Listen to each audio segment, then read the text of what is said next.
Assalamualaikum, sahabat Marjan Channel. Bagaimana kabarnya? Semoga semuanya dalam keadaan sehat dan dimudahkan rezekinya, amin ya robbal alamin. Kali ini kita akan menceritakan tentang kisah Abu Nawas yang ditipu oleh muridnya.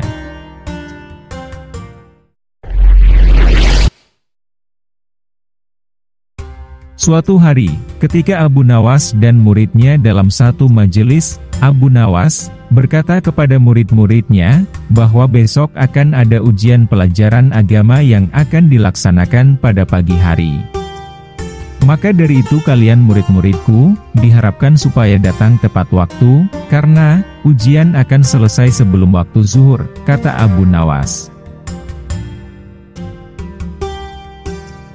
Keesokan harinya, murid-murid Abu Nawas sudah berkumpul. Namun, dari sekian muridnya, ada 2 orang yang datang terlambat. Mereka datang menjelang waktu zuhur dikarenakan mereka bangun kesiangan. Sebelum memasuki majelis, kedua murid tersebut membuat kesepakatan. Kalau ditanya guru kenapa terlambat, kita jawab saja keledai yang kita naiki, kakinya pincang, jadi jalannya lambat sehingga kita terlambat, usul salah satu dari mereka. Usulan tersebut langsung diiyakan oleh kawannya. Maka masuklah kedua murid tersebut ke dalam majelis Abu Nawas. "Kenapa kalian terlambat?" tanya Abu Nawas. "Maaf guru, keledai yang kami naiki, kakinya pincang, itu sebabnya kami terlambat," jawab kedua murid tersebut. "Waktunya sudah hampir habis, kalian tidak mungkin bisa ikut ujian," kata Abu Nawas. "Berilah kami kesempatan wahai guru, kami juga ingin ikut ujian," minta kedua murid tersebut.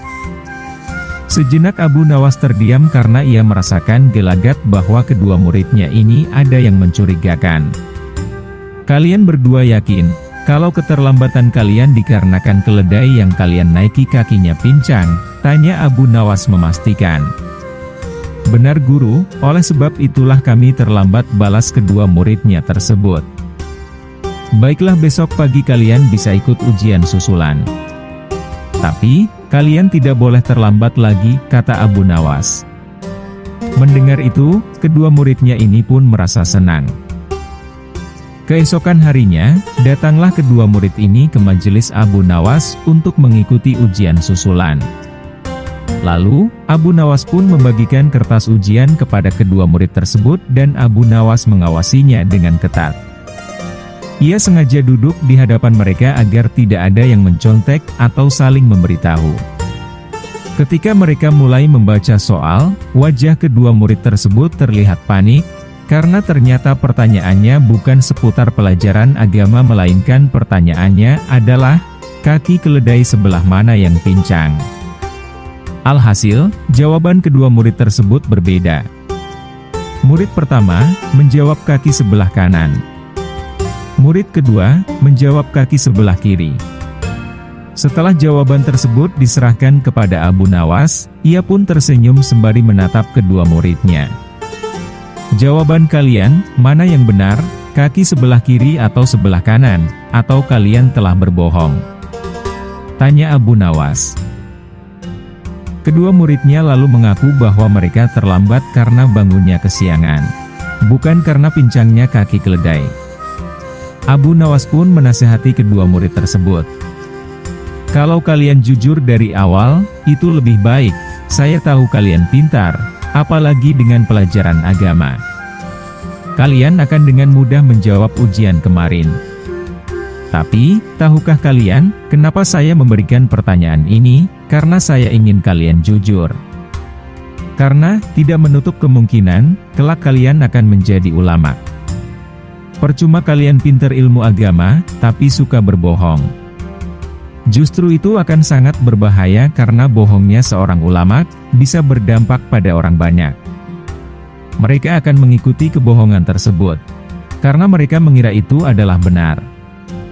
Jadi anak-anakku, yang saya minta dari kalian, mulailah sejak dini untuk berkata jujur, kata Abu Nawas menasehati keduanya.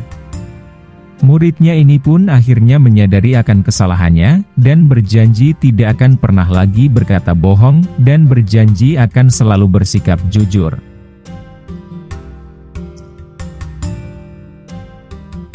Nah, sahabatku semuanya, dari kisah ini kita dapat petik pelajaran untuk mengajarkan anak-anak kita, keluarga kita, untuk berkata dan bersikap jujur sejak dini. Supaya kelak ketika mereka telah dewasa, ketika kelak mereka menjadi seorang pemimpin, supaya menjadi pemimpin yang jujur dan adil. Tidak menjadi pemimpin yang menipu rakyatnya. Sampai bertemu lagi di kisah selanjutnya. Wassalamualaikum.